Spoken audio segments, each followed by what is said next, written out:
just that, 65 times in 40 years. And every time you say that, it really does sort of pull you up about, the conditions in which we live, the effect it has on us, and the effect it continues to have on us. And the other one I'm going to flip it around now is that you and I talk about age. I'm 64, you're 62. I don't even know the author. And me, I'm a kid. You were a kid at 50 something. He's still in his fives. And Don't go quick, you know. It's true. We're always talking about, people always talk about funerals and etc. And then, you think to yourself, when we talk about funeral, it should be people in their 80s. But it's coming younger. hey, there's so many people we know. You have to ask her, what was his age or her age? And they go 62, 63, those sorts of ages it's there. coming down. Yeah, and then that's frightening. It is. Yeah, very frightening there. But are we running? No, we're running, man. We're running. We're always running. I thought that was like the preamble, like the introduction to the podcast. I could do the introduction properly. No. It's like you were on a roll. Yeah, you know what I'm saying. It was so well articulated, and I'm thinking, he's going to bring it home eventually. No, when I get on one of those sorts of like streams of consciousness, but what I will do though is to welcome Mike Lawrence. Yes. We're really pleased to have you here on Trimston Talks. Trimston Talks is an opportunity for Lungani and myself to talk to people we know, and we've been very fortunate over the last year to have spoken to lots of people about themselves, about their lives, and particularly how mental health has been a feature of their lives in terms of how we maintain our good mental health, and also how do we build resilience for those times when they're not as well, they're not going as well as we'd like to go. And you're a mental health practitioner, and we thought it'd be great to actually have you on with us today. Because the first time I saw you literally was at SACMA, but I'm a good friend of your brother, Paul, and I've known Paul for close to over 20 years. So, So I was like, when I saw you at SACMA, kind of teaching, when you gave us an introduction on sort of like kind of, that mental health, kind of sort of like the mental health first aid, sort of you alluded to that. Yeah. I was like, well, I've been missing something. I should have invited myself over for dinner. Right, can I ask you then? Picking up on what Lungani just said there about he knows your brother. Yeah. Just tell us a little bit about, your background in terms of you're a Sheffield man, families of Jamaican origin, etc. Just tell us a little bit about that, because when you and I have talked, like a lot of us there, we often go back to that. We're referencing, back in the day and this, that, and the other. Yeah. Well, first of all, thank you both for inviting me along. I really appreciate it. And I always enjoy coming back into the community and sharing my experiences, my knowledge and wisdom, because it's not easy out there. And, in order to get to where you want to go anywhere in life, you've got to work hard at it, because there are some challenges and hurdles to come across which can impact significantly your mental health. But as you alluded to, I was born and raised in Sheffield, Hunter's Bar, which is quite affluent side of It's different now. It's different. I've met a few guys who Hunter's Bar, because were you at school then with Errol? We started off I knew him from Hunter's Bar Junior School, and then from the middle school, and then from there it was High Stores. Yeah. Whereas if you're another school in the area, you'd have gone to Silverdale. Oh, right. So was he a dress man then? As much as possible. Little shorts. Yes, as you could do with your little jacket, your tie. Yeah. But there's a lot of camaraderie. Yeah. And then going to school was kind of like interesting. And but one of the things that didn't appear, it didn't occur to me at the time is that there was a lot of racism. And I remember the first day when somebody said the N-word to me. I remember going back home, and I was speaking to my mum, and she said to me, "Don't worry about it. You know, you just put your head down, as they all say, get your head down, and study hard, because whatever you do, whatever you know, they might be able to, you know, to say these names towards you, but they're not going to be able to take what you've learnt, you know, in your head." And that stayed, you know, that stayed through me. And then, as we mentioned, we're talking about downstairs, you know, then I went into leisure and recreation, you know, at Stannington, which I believe isn't here anymore. And then I ended up going down to Butlins. First of all, just take the leisure and rec, Yeah. City and Guilds, Yeah. and then the Butlins, because Yeah. these were not necessarily pathways Nope. which, when we were growing up, people would look to. Indeed. Yeah. Neither did I, because if I go back to school at High Stores, you know, you got a vision, or you got an idea. No, I didn't know what I wanted to do when I left school. And I remember going to the careers officer and saying, you know, I want to be, I don't know, I can't even remember back in then, but they will say, no, you won't be able to do that, or can't you do that? And so I didn't know, because I didn't really have a great deal of direction. So in a sense, you're getting told you can't do these things. Yeah. But on the other side, I don't know about you, I knew I also didn't want to do what my dad did. So my dad worked in a foundry. Yeah. And I remember going to his workplace to get some money, get his wages one day, because he'd been unwell. And I remember having to go in, and when I got in, the heat nearly lifted me off the ground. The noise nearly lifted me off the ground. And I thought, I can't do that either. So I can't do what the things I'd like to do, they're telling me I can't do, and the things which my dad did do for 30 odd 40 years there, I can't do. So you were left at that point now in the mid-70s, late 70s, thinking, well, what do I do? Yeah, I didn't relate it to my dad. It was just a case of I just didn't know. There wasn't a great deal of direction, and that's the first spot or place that we as a community fall down on, because of that generational. You know, our parents came over. You know, bless them. They did as well as they could do, because they had their own sort of like challenges. Trying to get a job was the hard thing. Getting a place to live. Yeah, working nights, and you know, to put food on the table, to make sure that you look presentable when you go to school.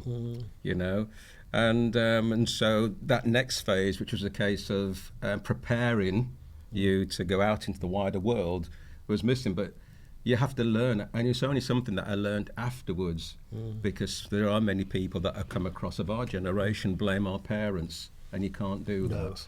But they can't do that. This is the thing. It's like, as you're talking about that, I was struck by this thought that, remember, that generation came to feel a need that was already here. So it's not like they had been prepared over their side that they were going to come and fill these menial jobs. And mostly, in most cases, it was menial jobs, from driving buses to, you know, working in the steelworks and stuff. It was never something that you prepared for. Absolutely. So you're definitely right. The parents can't be blamed on that one. Well, that's an important point, isn't it? Which is, I would say for me, and I'm hearing it for a lot of people, that they understood their parents better as they got older.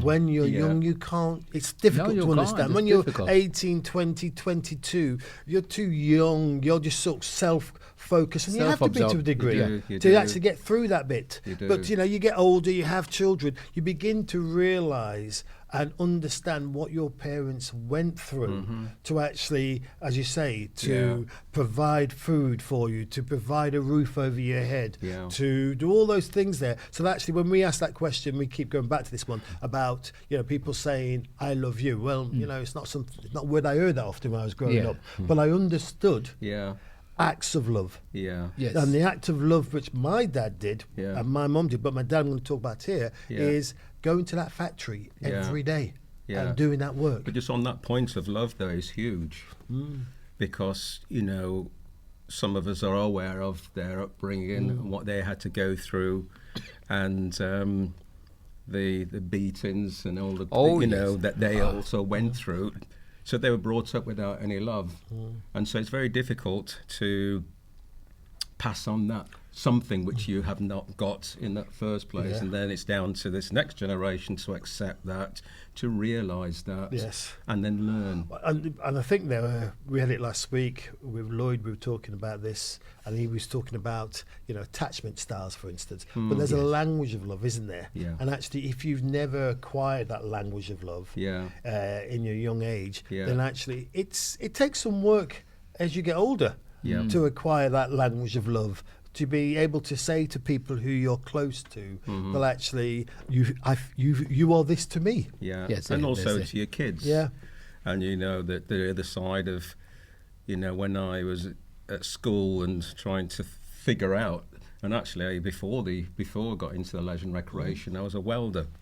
And the only reason why I went into welding is because my best friend, so we were close, and he'd already sorted it out because I think his dad was a welder, and it paid good okay. money. It paid good money, and so I was good at metalwork. And I thought, okay, then I'll go into that. That was made redundant after a couple of years as such. Again, it was a city in Guilds. Then I went into the leisure and recreation, and then whilst I was doing that, which was really good, and there was an opportunity that came up to work at Butlins. All right. So which one did you go to then? I went to the one in Bognor. Never knew where Bognor Oh, was. no, down on the Sussex. Yeah, never knew where it was, and didn't know what it meant. But I thought, okay, then there's an opportunity there for the summer. Yeah. So because there's a choice, isn't there? Because in those days they had Saturday jobs. Yeah. In the mornings you had a paper round. Oh, yes. So it's either, should I go and stack some shelves to earn a bit of money, or go down to Bognor as a lifeguard and earn money down there and have an experience. And It's a big step, isn't it? Because Yeah. people will leave in Sheffield, in cities like Sheffield, to go to London. Yeah. But to Bognor. yeah. For me also is because it was a bit of an escape. Yeah. Because again, still I wasn't sure of the direction of where I was going, and so it was just a case of I'll go. And then I remember the first day I was there, you got the instruction. In them days, the old carriage trains, Yes. Oh, and I yes. got there. We're going back in time, aren't we? Yeah. No, So there was 6 in a carriage. It took all day to get there. And when I got there, it was a bit like an army barracks. And so all I was told when I, to pack was obviously your trunks, some white socks, to have a white shirt, and I think, was it white trousers? Possibly white trousers, I think. But I didn't know what that was all about. So when I got there, you go straight to security, they sign you up, you then go into a place where they then issue you with your kit. So the first one was a vest with a B on it, Butlins. Okay, that's fine. Then there's and then there was a tie, a yellow and blue tie, stripes. I said, well, what's all this about? And then there was a red coat. I says, well, what's this for? I says, well, and they laughed at me. They all laughed at me. And then I had a meeting with the head lifeguard, I think probably the following morning, introduced me, told me what the shifts are. And then I said, well, what's this for, this jacket? And they laughed at me as well and said, all you need to do is that when you finish your last shift of the day, 3 shifts, hour and a half on, hour and a half off, you then go to the Redcoat offices and says, where's that? I says, and then they showed me where it was. And I said, then put that jacket on, put your tie on, your white thing there. Have you got any white socks? I says, yeah, I've got white shoes. I says, yeah, I've got that there as well. And that's where you go. But when I put the red jacket on and put the tie on, and then as I'm walking down, I started walking down the main thoroughfare, there's people coming up to me and says, can I be autograph? Can you autograph? I say, you can what's going on here? Then I went up to the it's called the Red Scrums Entertainment, met all the other redcoats then there. And then I was assigned another activity that you was involved, whether it be assisting with calling bingo or doing going to the modern ballroom, you know, where they're doing the foxtrot tango and everything like that, and you get involved. And I learned how to do that. Or some other snooker or a big theatre where when you've got a show on, you'd be there entertaining the crowd or the audience, the people in the auditorium before they actually come on and everything.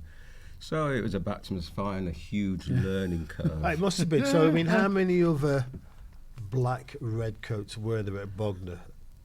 Do you know the answer to this? I know the answer. Well, I have to ask the question. You were the only one. I was the only one. But you know something? I didn't realise it at the time. Obviously, there were a few staff, but they were in the, might be on the the showgrounds or the place where they go fishing. Or in the or in the dining room, but there was no black people there. But in those days, there wasn't any. But I wasn't too concerned about it because it wasn't the way that I go about life and business and everything. And it was only actually, I think it might have been, because every so often we have a get together. And one of these get-togethers where we went down to Bognor, and there's probably about 20, 25 people there. And I met the old entertainment manager that I hadn't seen, then he took me on. And then he said to me, Michael, because back then they called me Michael. There was no Mick or Mike. Do you realise you was the first black redcoat ever in this country? No. Yeah. Well, that is awesome. That is something. That is because we all. I mean, I never went to Butlins, but we heard about Butlins, etc. That is quite something because you are a blaze trailer, then, aren't you? Because often there is talk now about well, it was when we were growing up there, people doing different things. And sometimes we don't do different things because we feel we don't have the confidence, so we don't have this. We are afraid. And that's quite courageous of you. Even the way you tell that story there, Sheffield to Bognor. I mean, Bognor Regis. I mean, if you'd said, I don't know, Southampton, I could just about go with that. But Bognor Regis, I mean, that in itself, I mean, you said to your parents, I'm off to Bognor Regis. They said, where? How weird that. I think for me, like, I'm intrigued to find out, because we have alluded to this, the black experience, so to speak, in Sheffield. But I've always wondered, there are some people say, I wasn't aware that I was black until I was called either the N-word or something. You know what I'm saying? Yeah. Because for me, it's like I'm trying to figure out, when you're being raised, are you being told about the very fact that you are who you are? No. No. No, not at all. And so when you hear that word and others, it's a shock. Yeah. But and again, I don't blame our parents. Because they're also dealing with it as well and may not know how to deal with it with their offspring and everything. Whereas with my kids, I prepared them for that. But could you also say as well, I mean, back in the day, we went to school and we did a few things, but it was quite a small, tight-knit type of world we lived in, wasn't it? Indeed, yeah. So, I'm going to allude to a story about Clive Murray. When Clive Murray talks about growing up in Bolton in the 60s, and he says that when he was growing up, at the weekend, his uncle would come across to the house and be in the front room, Yeah. and they'd have some drinks. Yeah. And he said it was like a little piece of Jamaica was there. Yeah. And that's the memory which I remember at the weekend. Yeah. You know, whatever happened during the week elsewhere, Yeah. at the weekend, that was your world. So you had Yeah, these yeah. two worlds there. Yeah. Which, you know, there was the world out there where you went to school and you dealt with that. And then you had this Yeah. other world where uncles and friends would pass by and drop by and talk. And Yeah. they'd always be talking about back home. And, you know, you get all these stories there. You Yeah. thought you were actually, half the time I used to think, back home was like, you know, it was the conversation all the time. Absolutely. You know, that's all you ever heard. Absolutely. Yeah. Yeah. And just picking up on a little bit of that, when I did come back home from Butlins, because it opened up my eyes Yeah. in a lot of different aspects. So you'd had the summer season there. Yeah. When's that there's- finish? September? Yeah, summer season, and it was just phenomenal. Yeah. Working 6 days a week, probably 18-hour days, and meeting people from a wide range of diverse cultures who know actually there. There's no racism there. There's a lot of camaraderie, and all the staff, many of the staff had travelled down from all over the country, to work at these different places there as well, and so the experience was phenomenal. So you can imagine now, I came back to Sheffield and I was just buzzing Yeah. with the experience that I'd had, which was totally different from what I experienced. And did people want to listen to it? That's what I'm coming to. Yes. I thought they were. Yeah. I thought they were, but they weren't. Yeah. And it saddened me. And what I did then was that I stopped talking about what I did. I focused on where have you been? Where have you been? We haven't seen you around, Mick. That was yeah. And at first I thought, oh yeah, I'll be this and doing that, all the rest of it. I met this person, that person, and all that, you know, all the stars. And yeah, I thought they were listening, but they weren't. And then either somebody said something to me, or I recognised and realised that either there was an element of jealousy, or they may have felt that because they haven't had that type of experience, and they might have been in the supermarkets, or and doing like manual jobs and everything. My experience was a world away from that, and so there could be a potential of envy. Yeah. So I stopped talking about it. Well, it is. I mean, you've talked about even when you going back home, there is a different relationship, It is a isn't different there? relationship. I think it's I think sometimes it's like trying to explain where you are and fully realizing where people are still at. Sometimes it seems like it's a tall order. And our people, to be honest, I think sometimes our community, somehow, we alluded to this last week, like you feel like you have to pay for progressing. You know what I mean? And I want to rail against that a little bit to say that actually, it's not progressing as such. There's a change which is Or for taking moving place. on. Yes, there's a change which is taking place. And is it that you can appear to someone else as if your change is actually nearly like a statement to them that No, but- things are the same for them? Maybe. No, but I don't remember, know. But remember that it's like when you make any move or any progress, it reflects on those people who are Yes. still at the same space. You know what I'm saying? So we move on, and I saw this with a lot of people who moved from home to the UK. They came here, and the expectations, there's this unspoken expectations that naturally you support people back home. When they send a message, you basically deal with it, because suddenly there's this assumption that wherever you have moved to is better than where people are, and therefore things are easier for you. You know what I'm saying? So, and many of us have had to deal with that. And then we suddenly found that people were coming over here. We remember the first public, I'll say, figure in my lifetime, Emmanuel, was a guy called Dambuzo Marachera. He was a poet. He was he became mentally ill and ended up, living like in some. His story is told about him living in a park in London. You see what I'm saying? And there's been a slew of other people, as a result of that. Okay, let's pick up on that mental, people becoming ill, because again, if something which, this podcast is very much about managing mental health there. Yeah. And I don't know about you, but when I was growing up,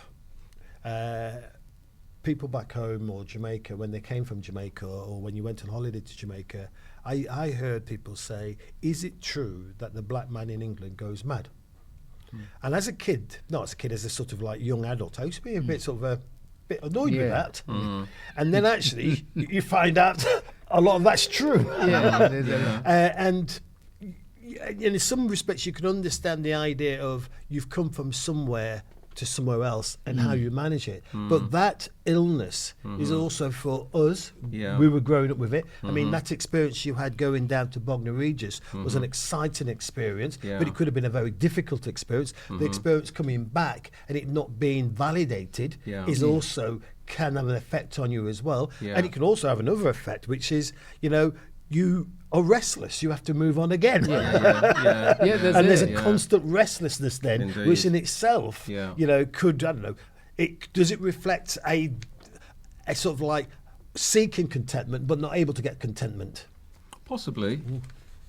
Because I remember I did an interview several years ago on BBC Radio Sheffield with Roni Robinson. And usually the producers will send out a form beforehand to fill it in, and then there's a bit of, is there anything interesting that you've done? And so naturally he asked the question in the interview and said, you wear a red coat? He said, you were the first black red. It was incredible. I bet you had some great stories. He says, but I'm not sharing them live. I'm not sharing them live here. And then he asked me a question which I'd never considered. And he said, what transferable skills did you learn back then as a red coat, as a black red coat, do you use today in your life? And when I asked that and I tried, and I'm digesting it with Brian, it felt like an age. But then I think subconsciously it just flipped out and I said everything.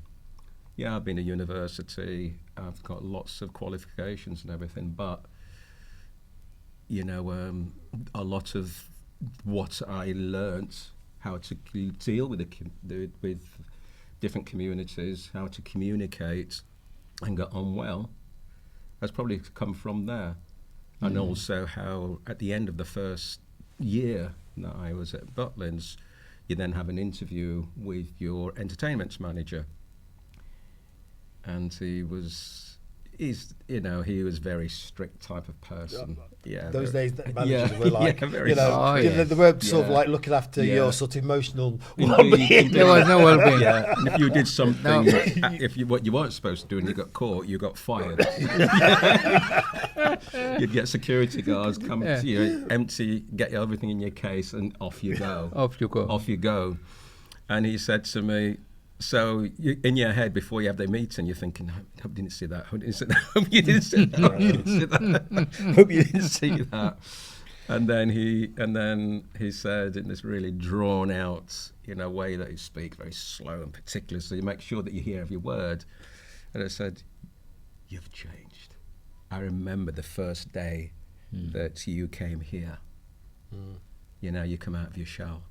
And where you are now is just like, wow. He says, I want you to come back the next year. Oh, wow. Yeah. So that, all these small little incidental things, which I went through, helped, probably subconsciously. I mean, David Campbell, when he was on, he talked about that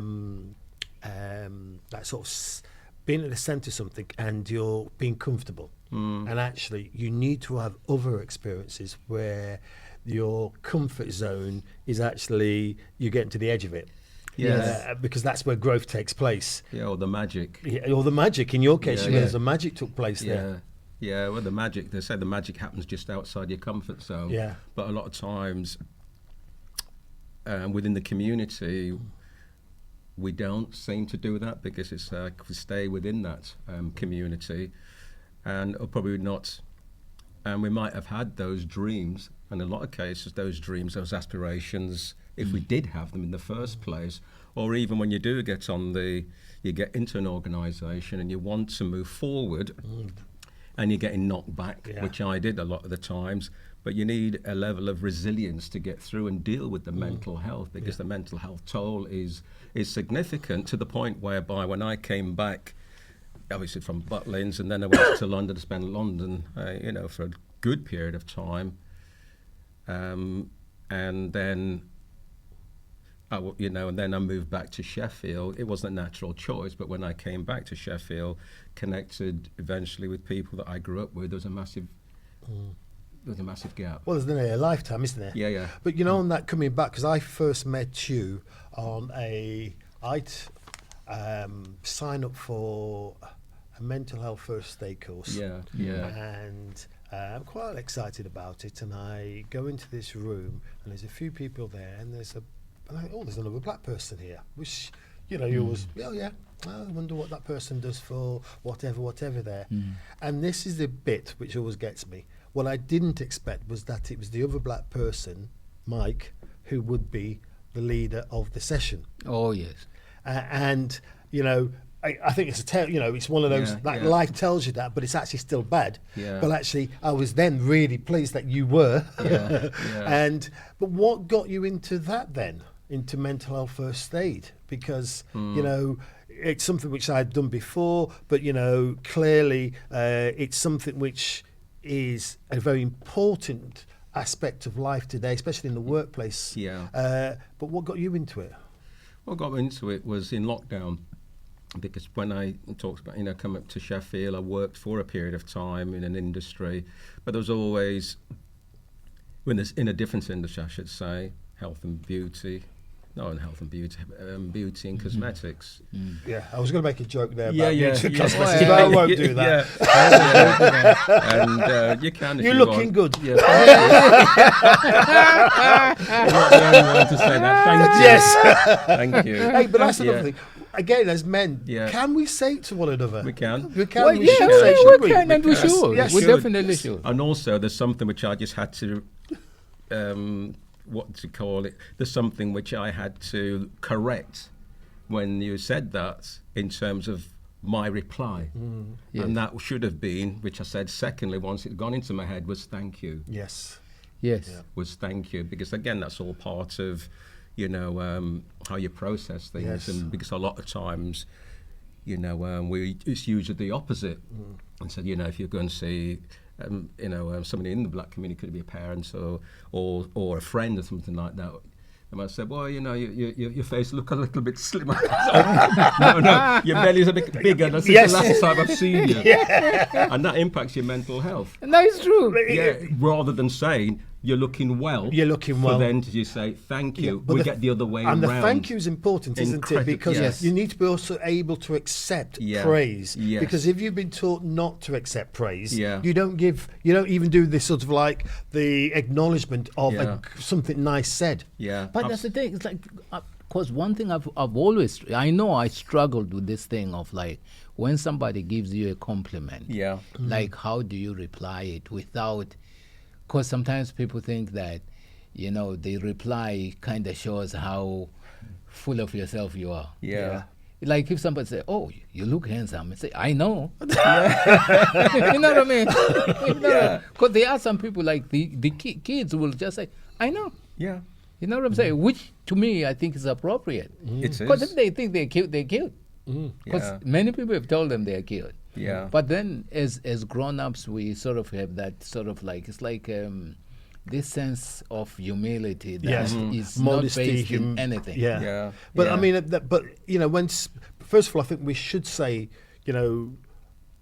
as positive things as we can to one another. To one Yeah. another. Yeah, 'cause And For some of us, that's the only thing. and then to actually acknowledge those Yeah. positive things said to Yeah. one another. And I know often that's not what we do. It isn't. You know? We do it the other way around. Yes, we sort of Yeah. run people down, Yeah, and it's joke. We yeah. call we have a joke, But it has an impact. But it does have an impact because Yeah. actually, we were talking downstairs about hypermasculinity, Yeah. and I think it was you and I, wasn't it? And we were talking about how sometimes when you're in a group of men, Yes. Yes. and there's maybe I don't know half a dozen of you, and it's like everyone's trying to be the top dog. Yeah. And the energy which you're putting into that Yeah. is like it's hard, tiring. it is tiring. It is really, really tiring. Yeah, and focusing on those things rather than, or possibly or potentially looking at what you could do with a career, which is more challenging to be able to go into that out of your comfort zone and where that magic is. But going back to your original question around how to get into mental health, around lockdown, the type of therapies that I was doing at the time. So you prior to lockdown, you were No, already... sorry. Prior to lockdown, I was doing lots of complementary therapies. Oh, in yeah. Sheffield, in a clinic in Broom Hill, not too far away from here. And then, as we know, in lockdown, we weren't able to do hands-on. There was a lot of other things that I wasn't able to do. So then it was a case of I was on, all the meetings were on Zoom. And I'm just going into my book, who can I call, who can I connect with, what are they doing, what are they up to, how can I diversify? So there's a lady, bless her, called Anne Wilson, and she at the time was working with the South Yorkshire Mayoral Combined Authority, and she was saying to me, or an organisation associated with that, and she said to me, that some funding that's available for businesses.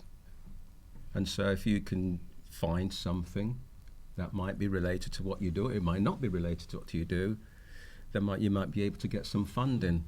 And so after a long drawn out process, which took several months, and again, help, I was able to access that funding. So that enabled me, first of all, to go onto the mental health first aid course like you did, because you need to do that.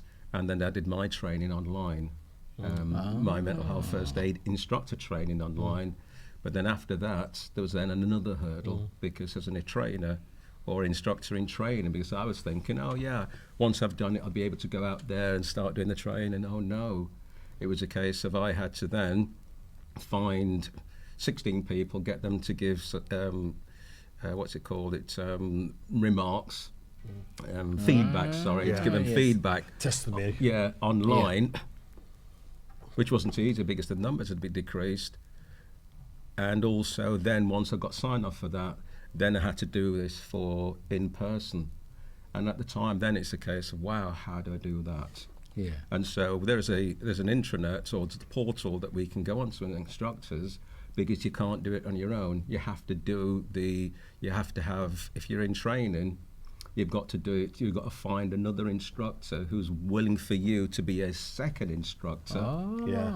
And then build up the numbers. But at the time in COVID, in lockdown, and when we're coming out of lockdown, it took ages. It took about a year and a half.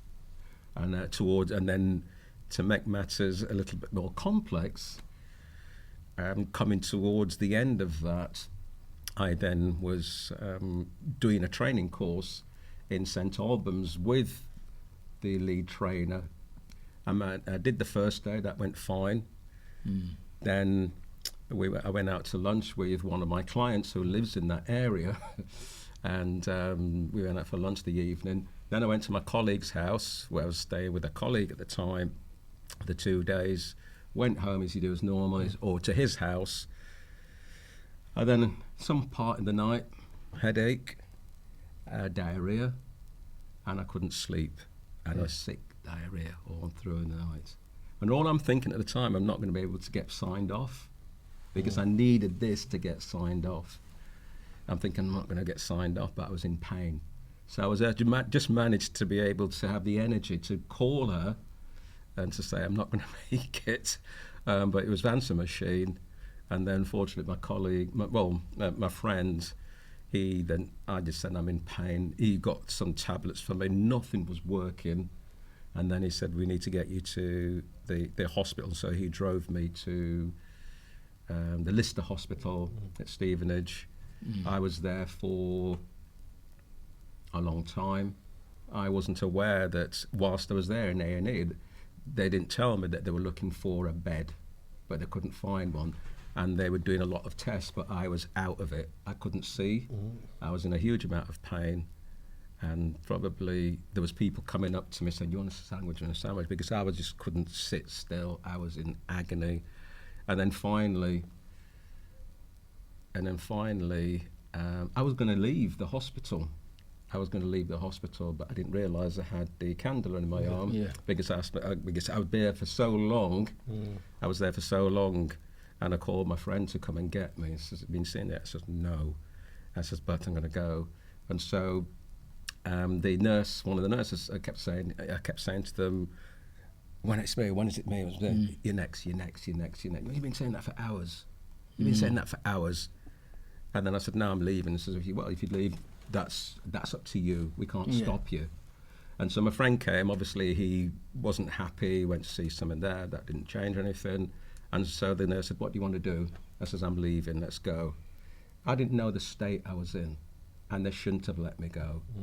And so they started to take the candela out and take me all up. Then my name got called. And when the name got called, I went into this room, 2 consultants there, terribly sorry, Mr. Lawrence, that their communication hasn't been good. The thing is, though, whilst you was going through, we did a lot of tests, CAT scans, this scan, blood scans, and all the rest of it. And you've been you've got what is known as a tumour in your pituitary gland. Ooh. Tumour in there, and you need to go into hospital immediately. But we've got no beds here. We're ringing round to find a hospital for you to go to in the south. I says, "But I live in the north." "No, you need to go to hospital, wherever one we can find you." So they got me off the ward. Fortunately, they took me to a hospital, the National Hospital for Neurology and Neurosurgery. Yeah. And then 2 days later, I'll give you the quick version, 2 days later, I had an operation. Fortunately for me, it was benign, and also there was also looking for looking into possible MS as well, because from the MRI scans, they thought that there were some white lesions on my brain. Quite a lot taking place then. Yeah, huge. There's a huge amount going on, and the reason why I share that, because there is a link to mental health. Yeah. I was going to ask you, I mean, mental health and ageing. You know, not you because you're younger, but we all age. But I mean, again, it's one of the things we've been talking about, which is how, as you get older, how one manages the aging process, the fact that actually, you're going to get illness, you're going to have to manage that illness, a loved one might be ill, and how you manage that as well. And then alongside that is, how do you put in there the things which make you feel good about yourself, the things which excite you? Because when you talk there about, for instance, the Red Coat days, there was an excitement. It was palpable, wasn't it? And I know we can't get those days back, but we still want that excitement in ourselves, don't we, in our souls? But we can do it. Downstairs when we got their coffee, what we were talking about cricket. Yes. We were talking about athletics. We were talking about, football and myself, basketball. That's the excitement. That is the excitement. And it's building into your life. And when and Formula One. Formula One. Yeah. Which I don't know anything to about Formula One. And Formula One. And that's all part of self-care. That is all part of self-care. And without that, and we're not good at it.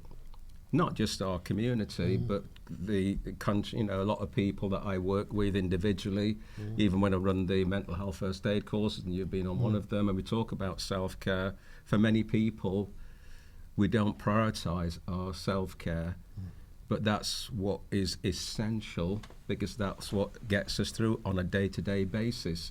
Listening to music, you know, having a bit of a sing in the shower, you know, having some plants that you might tend to, having an allotments, whatever it is. We'll ask cooking. you then, what's on your turntable? What your metaphorical turntable? turntable. I thought it's what's a on your metaphorical turntable, man? turntable. I know it doesn't Yeah. say when you say what's on your what you're streaming in a moment. Yeah, what's But on- what's what's on on your your playlist? turntable?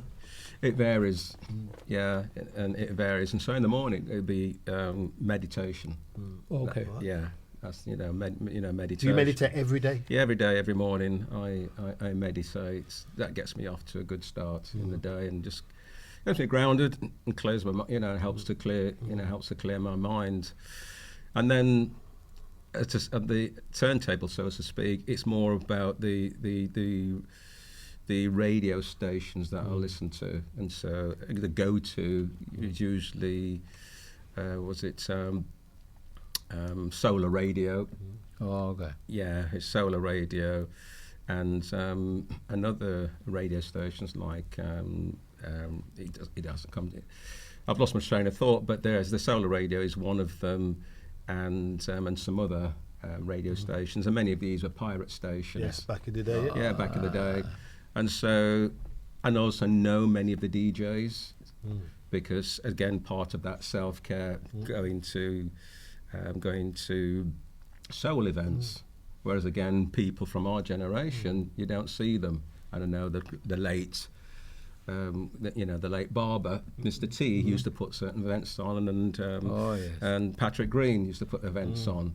But those numbers started to dwindle as we age, but they didn't have the income, or we get comfortable in our environment, regardless of whether they have the resources to do that. But that is very, very, very important. That comfort in your own environment, can that be sometimes we're a bit too comfortable Yes. in our environment? Because I for one sometimes can be quite happy just of an evening being in my nice environment. It's Yeah. nice, but actually it means you don't see people. You do. You know, True. you're not having those sorts of new activities which are sort of, stimulating Yeah. your thinking, stimulating your body, Yeah. whatever it is. But we can get comfortable, can't we? We do, and we talked. Was it at when we had a coffee a few weeks ago about going out walking, making sure that we connect with other people. Yeah. To have those conversations to keep the things moving. And if you go back to our parents' generation, they had lots of community groups. Was it the Everyone Centre or the Hub? The hub. There was quite a In the- few. but And the it's, bond. it's ironic, isn't it? But those days when the home had less than it has now, Yeah, you had to go out Yeah. and you had to meet people. Yeah. But home now can have a lot more. indeed. You can be connected to the entire world Yeah. in your own home. Yeah, So there's more reason for you not to go out. But actually, we should find a way of going out and Yeah. doing things. But can I just pick up on one thing Yeah, there about yeah. meditation? yeah, Because I know one of your things is in terms of holidays. yeah, Is that you go away on meditation holidays? yeah, yeah. And you've been to places, is it like Thailand? Yeah, I've been to Thailand, I've been to Sri Lanka, I've been to different ones in the UK and also Switzerland. Damn. That is a lot. Yeah. And yeah. so what is it when you go away, for 10 days? Yeah, 10 days. Yeah. And again, you're going Yeah. to something which, for many of us, Yeah. just our whole idea of meditation, which I have Yeah. done meditation, but Good. I probably have a sort of barrier, which is, could I go away to somewhere where I don't know people there, or all those other bits and Yeah, pieces there, which yeah. are sort of like, they become like mental barriers for Yeah, you. they are, And yeah. actually they're mental barriers to you actually going to maybe experience something which Yeah. might be out of this world. Yeah, but those mental barriers are there. We need to move beyond them and either have conversations or go to places which enable you to do so. Because if you're not experienced these things and put yourself out there, because we all have those choices when we start. When we wake up in the morning, we can either decide to, do something or not do something. And a lot of times we choose not to in some regards. And so, I go those places. A lot of times I'm the only black male I'm the only black male when I go to those places. But that's not on my mind. Yeah. It's, you know, it's the least of my thoughts. It's a case of I'm going there because I know that I'll get a lot out of it. Yeah. Because I will learn from other people. We're all on a journey. I'll learn from where they are, what they're doing, and then you know, and that's that. And you're learning about the different sort of cultures, and then you can bring that knowledge, you can bring that wisdom back with you, and then you get growth, and then you get growth and continue to sort of grow. I'm going to flip it back now. When you came back from Redcoats, and you were trying to tell people about this, people weren't necessarily listening. When you come back from your meditation holiday, are more people listening? It's a good question. Yes and no, because again, it depends whether you're open to it or not. Because don't forget, when you start experiencing or you're doing certain things, and whether it be going to university or going away on an exotic holiday or doing certain things, what a lot of people do, they benchmark you against that. Because whilst I was out there, you know, I'll go on my own, put something out on Facebook, you show some pictures, and people go, oh, I'd love to be there, oh, I'd love to do that. But they all put barriers in there. You know, and that's lots of people, or they'll say, you know, I've been there, that's lovely, you should go to here, or you should go to this place or that place. So we all put barriers in there. And so when you do come back, or I do come back and I have those conversations and share it with various people, the people who get it, the people who, you know, who meditate, the people who go to those parts of the world, the people who travel, they get it, they understand it. But those people who, you know, may have, you know, will look at it differently, that's, you know, I don't judge them. Well, it's interesting because I've got a friend, Maxine, and Maxine's travelled all over the world, a lot of it, black woman, travelled on her own. And I was going to France a couple of years ago on my own, and I was there for about 10 days on my own, and I was getting quite sort of like apprehensive about it. But I didn't want to tell Maxine I was getting apprehensive about it, because she would look at me as to say, what's your problem? And rightly so. Yes. And then Angela Burrows, we were walking and we were talking about France, and she was saying her daughter was going out to France, and it was the place which I knew. So we were talking about that, and I said, oh, who's she going with? And she said, no, she's going on her own. And her daughter's about, I don't know, 24, 25, 26, that sort of age there. But again, that sense of, you know, putting barriers, you know, and then when you see people, and it's great when you see people who have just, in a sense, said, this is what I want to do, and I'm not going to let that stop me, and I do it, whatever it might be, and that is, whatever age you are, you can see that, and I've seen it in a couple, you know, a number of people now, they do things. They do, that's true. You know, all the way back, because, you know, when I used to go away on holiday, when I was married, and the kids would come with us, my ex-wife is English, and so we got down to, you know, mixed-race children. And from the ages of maybe 5, 6, or probably one of the youngest one was probably in, you know, cot at the time, when we first used to travel. And so certain countries, there is a layer of complexity for countries who are not familiar with that image and the food and everything. But if you go there, if you think of that, if that's in your mind before you go, you don't go. All you look at is when you go. And it wasn't a case of my ex-wife saying, should we go there? Are you okay there? No. It's a case of, well, she booked most of the places. So you go. Because at the time, and it's strange because when we were young, in the early days, it's a case of, is there anything that you need? You know, what are your requirements for going? You know, and I'll have a look.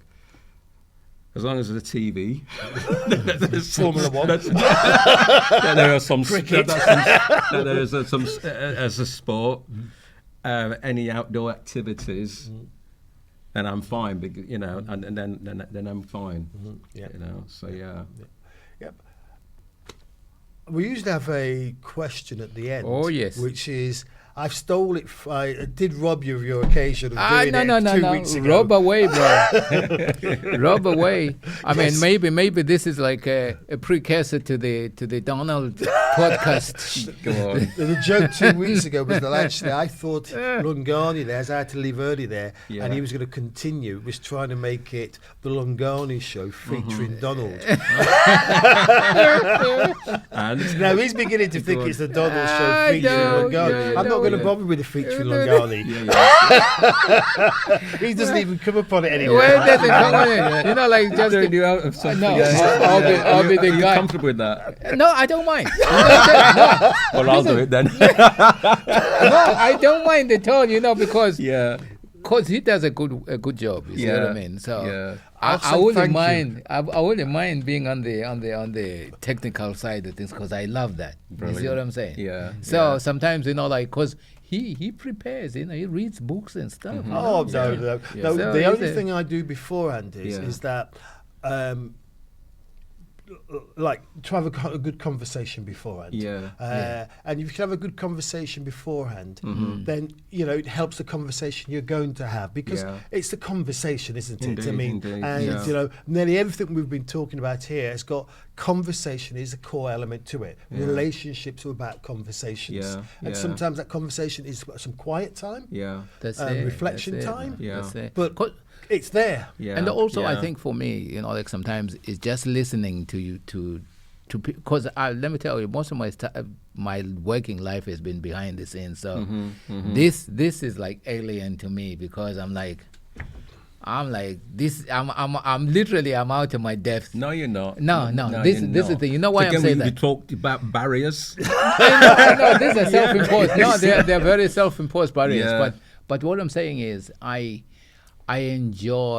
live my life vicariously. Yeah, good. just by observation Yeah. and learning. Because the information I glean from here Yeah. also informs what I write about. Yeah. You see what I'm saying? So. Yeah. I spend more time observing. That's why Donald alluded to Yeah. that. I ask a lot of questions. Sometimes Yeah. I approach subjects that Yeah. why my questioning is usually sometimes invasive is Or Yeah. left field. Yeah. it's simply because of that. Yeah. I like to get under the skin of Good. the thing. You know what I'm Yeah. saying? Because we never really get to know each other. Unless we ask questions. And I'm Yeah. a believer that we should ask questions. Which actually, this is the first question we ask people. Remember when we first went to Faith, we asked a bunch of men like, when is the last time you cried? Probably not long ago when I was meditating. Yeah. Yeah, it was a deep sort of like meditation, which is there's different styles or different areas of meditation when you go deep. And it was a guided meditation. And probably only recently, not so long ago, probably within the last week or so, you go deep. It brings up emotion, brings up memories. And so, yeah, not long ago. Not long ago. It's like, because I know some of these celebrity type, they'll talk about that ayahuasca thing that they do. Wait, it's sort of like, induced by some other Yeah. edibles and stuff and all that kind of crazy stuff. Yeah. But yeah, I've always, kind of been fascinated about that, and also the very fact that, because we are no longer, as men, like we were talking earlier about the fact that trying to kind of exude that sense of, being in charge and stuff, and you know what I mean, and trying to be the alpha male in the room, and Yeah, I was only ever beta. I am. Let me tell you, I don't ever. even. In fact, some people would question whether or not I was beta.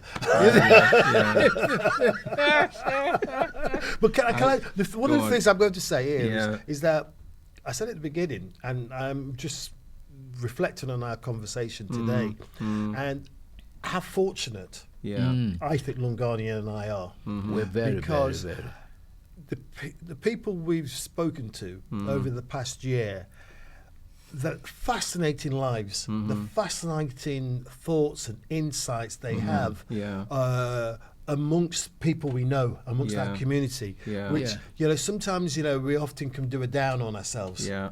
That's it. And Yeah. you want to just reverse it sometimes. Go, no, Yeah. the people we've been talking to, Yeah. I know, who most of whom I know to a degree, Yeah. but as we've got talking, Yeah. I've been really quite excited. I've been Yeah. I've been incredibly impressed. I've just Yeah. been lifted. I mean, that's Yeah. it. Yeah. I've Yeah. been lifted by Yeah. the conversations Yeah. I've had here, and I've been lifted with the conversation I've thank had with you. you today. Thank you. So when is the book coming out then? There's a book in everybody. Yeah.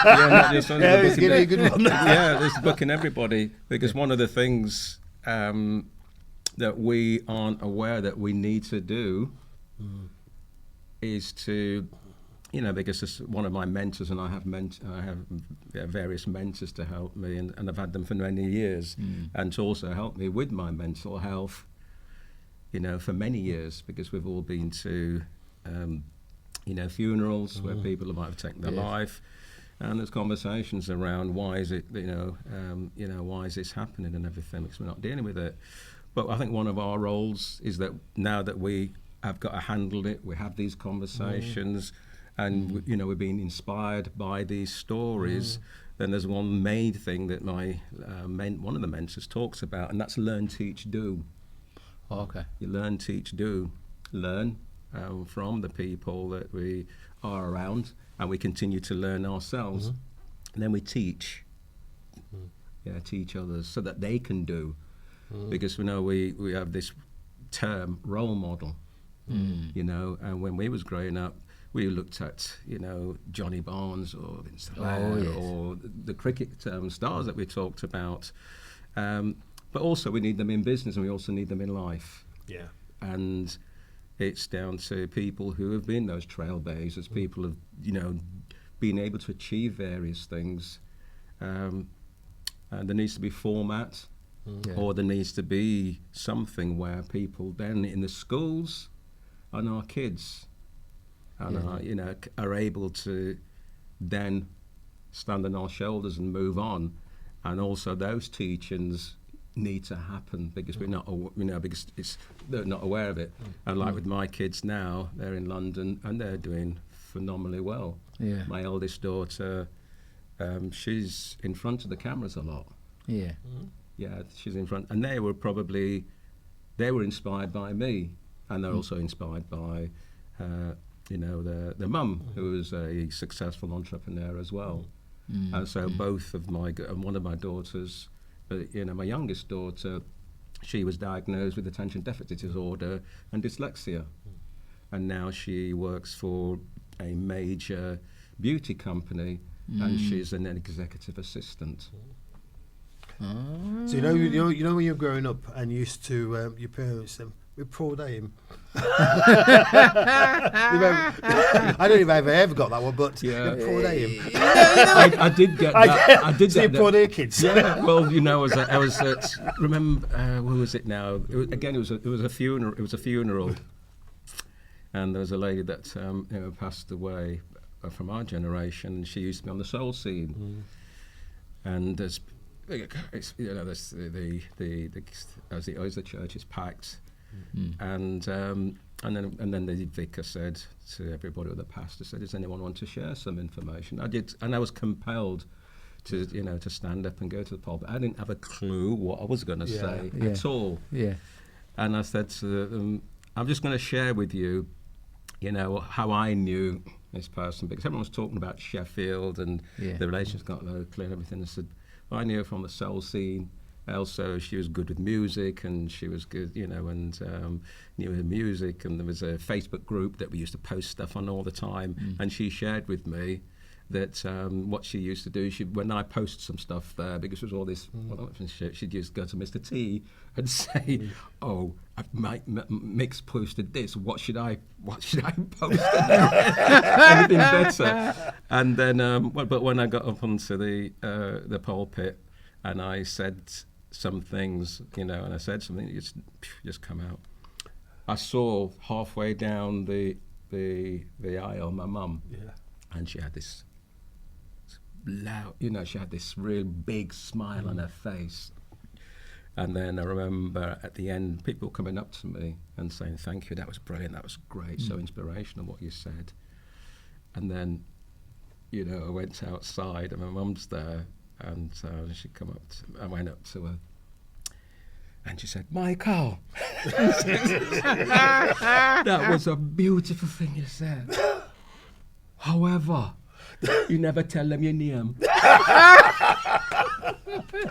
But this, do you know, it's like every time it's like I was. You're never going to get it full on. No, you'll never get it full. But I think it was their way of kind of. That was their way of grounding. Yes, absolutely. Yeah. But it's like for me, it's like I'm, you know, like every time I look at him, I'm like, he looks like his mother. You know, that's all. Like it's like because you're like an uncanny. Yeah.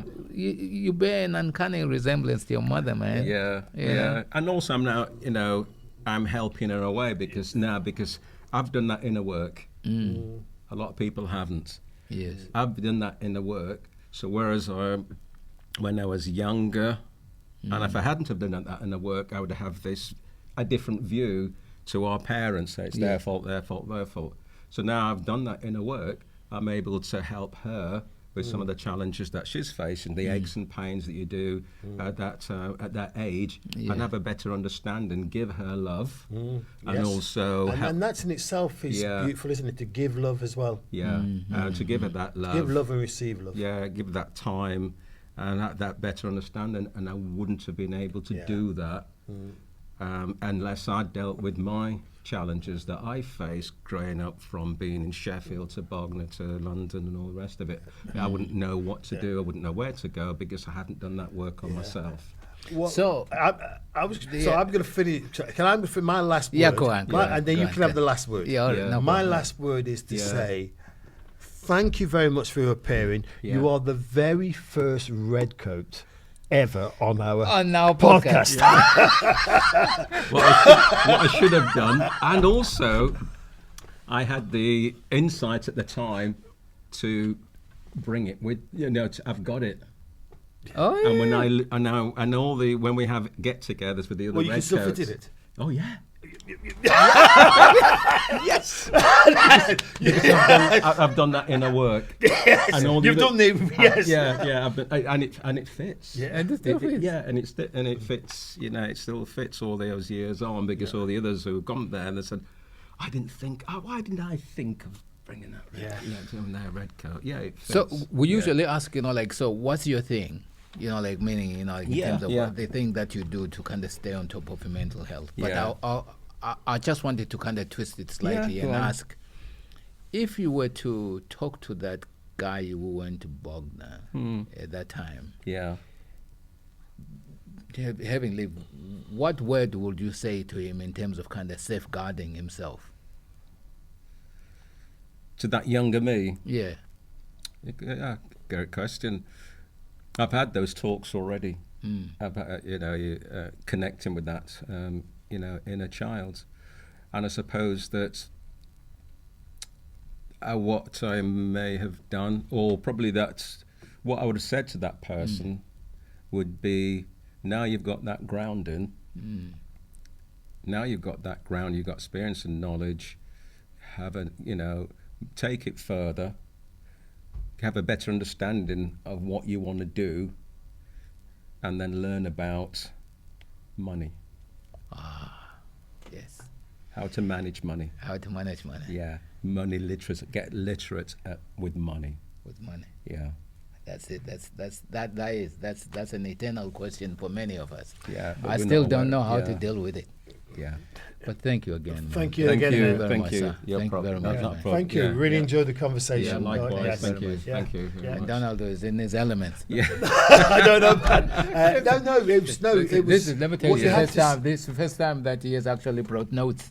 No, we haven't stuck to them at all, because we've just gone all over. I wanted to make sure that we did talk about a couple of things there. But what I really got from there was this sort of, that process that reflection, the Yeah. self-awareness, Yeah. but it's Yes, an that's active true. process Yeah. there. Yeah. I really enjoyed what you said there about, answering that question which Roni Watson asked you. Oh yeah, Rory Robinson. Yeah, and yeah, how yeah, it's just a pivotal point yeah, in your yeah. life that was. Yeah, I mean, yeah. just the fact that you actually went from Sheffield Uh-huh. Yeah. to Bognor Regis, Regis, bro. 1978, 80, Yeah, 81. yeah. And Yeah. those days, 85. we didn't really go anywhere, did we? 85, 86. No, we didn't. Yeah, 85, 86. Hey, yeah. do you know, without cutting you, it's Yeah, like, yeah, it's all right. him being the one who loves cricket. Yeah. I met Devin Malcolm. Oh, Devil! yesterday. Oh, when are you Yeah, going to he invite went- him on? He went to college with me. Oh, is it? Yeah. Ah, yeah, Yeah. because like I would like, because everybody else was like, because he played everywhere, even Yeah, though yeah, he yeah. grew up, he learned here He played at the for Caribbean Sports Club. Caribbean Derbyshire. He played Sports, for yeah. Derbyshire. And then he Oh, played for okay. Derbyshire and he played Yeah, for and England. Yeah. He got Yeah. 9 wickets against South Africa. Wow. Yeah, and I think apparently this story goes that actually, I don't know, someone hit him for some runs, Yeah. and Yeah. he said, "You're going to pay for that." So next thing, because The he was legend. fast, though, He wasn't was raw. Yeah, he was yeah, raw. Yeah, the odd ball might fly over Anyway, your head. yes. Yeah. He reminded me a bit Yeah. of remember Wayne Daniels. Oh gosh, yeah. Wayne yeah. Daniels yeah, was yeah, quick, but from he was Middlesex. raw as well. Yeah, What yeah. he didn't have what Andy Roberts had and No, what yeah. Holden had, which was control. Yeah, that control. Yeah, because they were line and length, weren't they? Yeah, That yeah, ball never yeah, went. yeah. They was landing the same spot every day. Absolutely. Yeah, because for me it's like I've been trying. That's the question I was like in terms of kind of Yeah. the young. I know. I mean, I don't understand anything about cricket, but it's like I'm just still trying to figure out, if it's still as popular as Yeah. it used to be. Because I remember a time, because we didn't learn at school. When I was finishing school, cricket was just coming to Zimbabwe. Yeah. But prior to that, it was a colonial Yeah. sport. So. Yeah. But it's like I'm trying to figure out, maybe the next conversation will probably kind of get Milton Samuels to come and talk about the different things that are happening in Sheffield, especially around the work that's being done at the pavilion. Maybe we've got Des Smith. Yeah, and Des Milton. Smith and Milton Yeah. Samuels. It'll be nice to kind of bring him proud for the next time in terms of. Yeah, and how they've been running the club Yeah. now for 30 plus years. Yeah. Yeah. And I know when I first came to Sheffield, they just got Yeah. the site up at Over in the other Where's the side place? of Ecclesfield. Ecclesfield, yeah. and that's and I know they've got. When I last saw Milton, he was talking about plans for the new Yeah, they pavilion. have the plans. Yeah, they've got plans, and they're still, kind of appealing for Yeah. for support, especially around the time. I mean, which is emblematic of a lot of our projects in the city. Yeah. The support and stuff, and which also kind of you alluded to earlier about.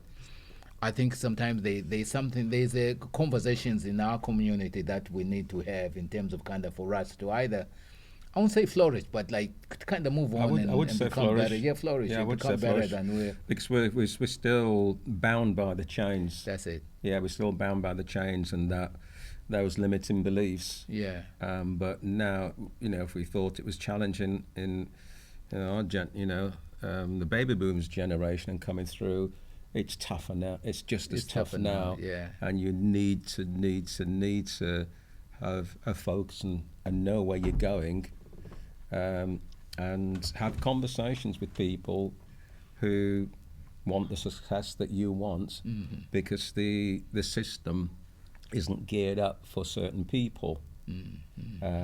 So you've got to learn an alternative route, and you get that by reading books, speaking to people, like-minded people, and also people who understand financial literacy, what That's to it. do with your money. That's it. Because one of the things that we all did as in the younger have spent it. generation, we spent it on look jewellery. good, though. Yeah, we look good. yeah. Jewellery. Let's not joke, man. We look good. Yeah, we look good. Bling. Sergio Tacchini Yes. or Kappa. Hey, You know, one time, yeah. just saw Gold Errol teeth. came to my Gold teeth. workplace. Got any gold teeth? So so Errol came to a meeting at my workplace. So there I am there in my position as sort of like deputy principal, and we're in the meeting and we're talking, etc. And at the end of the meeting, I said, "Oh, Errol, how are you doing, etc." And I said to him, Where did you get that shirt from? Yeah, yeah. Because the shirt, Yeah, 'cause I was all gonna ask you day that, I was like, looking at all the meat. I'm just looking at the Yeah. shirt, thinking, that's a good shirt, that. Yeah. I've been in fades before. I was in fades a few years ago, and I had some River Island jeans on, and they cost a lot of money. And somebody said at the time, I said, "Well, boy, look at you. You've got them jeans on and things like that." And I said, I tell them a little bit, well, I've worked hard for it and I made some sacrifices. Before that, I said, "Oh, it's all right for some." Mm. He said, "It's all right for some." Yeah. And then it's like, okay. Yeah. And then because they don't know that journey, Yes. but it's quick to say it's all right for some because again, those limiting beliefs, those change that boundaries, and in society, and that's one of the reasons why I left Sheffield. Yeah. The But big isn't it- reason why I read the something big the other reason day- why I left Sheffield is because of that generation. There was no hope for people of colour. But when I went to London, you saw black people in banks. It's like, what? We saw black people in white collar jobs and everything. Yeah. And it was like, until when I finished school, college, whatever, that's where I'm going. Yeah. That's where I'm going. Yeah. I mean, I was just thinking there, something I Yeah. read yesterday, and I've heard it in different ways, which was people don't mind. Oh, it's something about those that matter don't mind, Mm-hmm. and those that mind don't matter. Ah. And it's that sort of thing I'm saying to myself, don't bother yourself about those people who don't matter. Yeah. People who don't matter don't mind. Mm-hmm. Those that matter Mine. don't mind, Yeah. and those that mind don't Don't matter. matter. Yeah. So the ones who matter to you, Yeah. they usually don't mind. Yeah. Yeah. True. True. And the ones that don't matter to you, Yeah. they're the ones who mind, Yeah. but they don't matter to you. So Yeah. they can think Yeah. what they want to think. Indeed, and there's two things that come to mind. There's a great book by Stephen Covey, The Seven Highly Habits of the Seven Successful People, Circle of Concern and Circle of Influence. Don't concern yourself with things that you can't influence. And then a formula, I think it's Jack Cranfield or something like that, E plus R equals O. The E, the event, and saying this scenario, racism, plus R, the R, is our. Any idea what the R stands for? I've no idea. Relationship. Not far off. Our response Whoa, response. Oh. equals the outcome. What are we in control of? Yeah. What are we in control of? Yeah.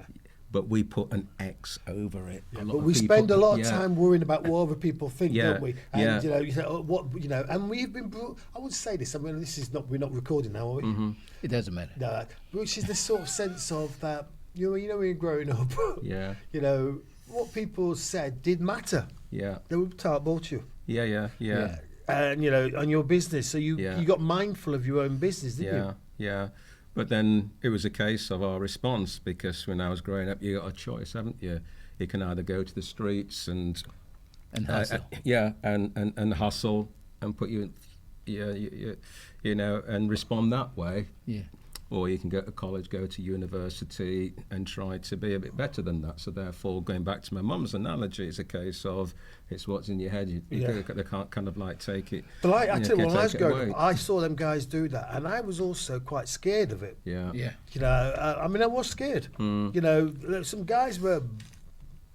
I was scared of some guys Yeah. within my own community, the black community. I was scared of Yeah. guys outside there, the Yeah. racist white guys there. Yeah. I mean, I spent a lot of time being scared Yeah. when I was young. Yeah. I found ways to hide being scared, Uh-huh. but I was scared nonetheless. Yeah. But isn't it that's how we are dealing? Even the whole concept of hyper masculinity Yeah. Yeah. is fear. Fear. Because you try to exude that sense Yeah. of I am stronger than I Yeah. actually am. So Yes. now, Yeah. you know what I mean? So it's yeah. Unless you're taught, or you're aware of the analogy or the acronym of fear. Mm. False evidence appearing real. Mm. So again, it plays back to the E plus R equals O. Because a lot of times, our response can either be positive or negative. Yes. And if we have that positive mindset, limiting beliefs and all the rest of it, and we continue it unless we stop it. Thank you for joining us today. Don't forget to subscribe on your favorite podcast platform and never miss an episode. Until next time, keep those conversations going and the clippers buzzing.